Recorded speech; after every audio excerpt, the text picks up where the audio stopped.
Joining us now to discuss is Perth Tolle, the founder of Life and Liberty Indexes. Perth, great to have you on. So just to start with, what is the crackdown really about in terms of China on Didi and some of these other tech companies? Yeah, so these are perfect examples of how in a less free market, the interests of the state really come before the interest of all other shareholders. I mean, not only ByteDance, like you said, but also Didi, and all showed us that when data has become a key national security interest, that supersedes all other concerns such as growth or fundraising or anything else that may be in the interest of other stakeholders. Okay, so when it comes to Didi, it's the data of where people are going and that type of information? Yeah, so there's all kinds of information that these tech companies have on consumers, on their users. When it comes to Didi, yeah, it's where they've been.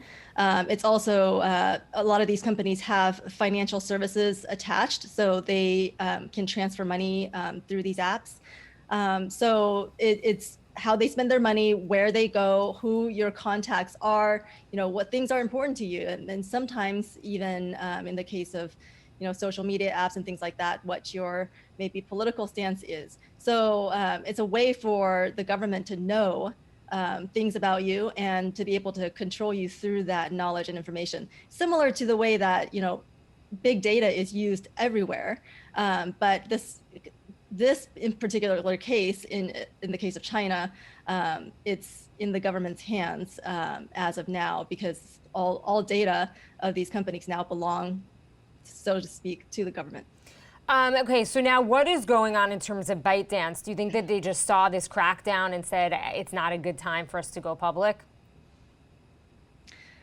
Well, look, we've seen what happened with Didi, and maybe they said, no, we don't want to do the same thing that they did and have a similar disaster happen. ByteDance has been under fire from both governments, US government and Chinese government. Their CEO stepped down in May under no clear circumstances. So I don't really know what's going on in the mind of the leaders of that particular company. But something that investors in America need to be, I think, cognizant of is that this shows us that when we're investing in autocratic states, that the interests of the state come before the interests of foreign shareholders and any other stakeholders. There's a cost of doing business like that. And we need to make sure that we're pricing that cost correctly.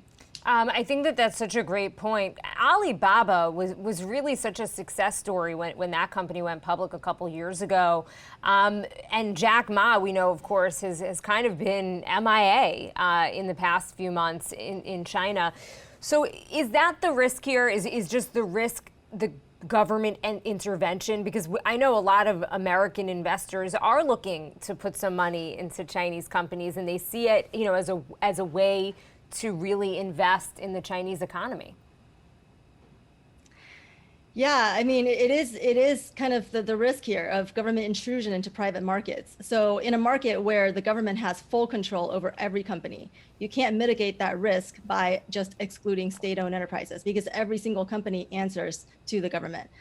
For these companies, their data now belongs to the government, and data is a very important part of what any tech company does. So, Wall Street in general has mispriced this kind of regulatory risk of operating in these types of markets. And as a result, now we see the market correcting as it sees these things happening. And we see this huge drawdown in Chinese equities led by the tech names. So because of that drawdown, and that kind of shows us that we've perhaps mispriced this risk. Do you expect that institutional investors and primarily some of these big banks are going to put their money into different companies and maybe look towards different countries to do investments? It is possible, and that is actually our approach. We don't believe that there is a price at which we're willing to take that risk of, this kind of extreme government intrusion. So, as far as our fund, we have no allocation to China, as well as, Russia, Saudi Arabia, and other autocracies. So we choose not to take that risk, and we think the growth is to be found in the freer emerging markets where, there is transparency and free flow of information, capital, and people. So we believe in putting our money where markets are allowed to kind of put shareholder interests first and allowed to innovate. I mean, because if you look at this, what's happening now, there's not only a chill on the stock market, but there's a chill on the ground in China with entrepreneurs.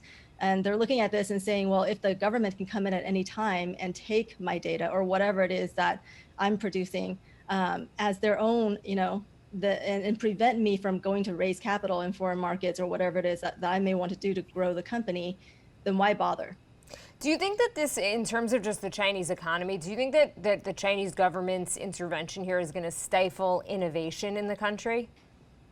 Yeah, absolutely.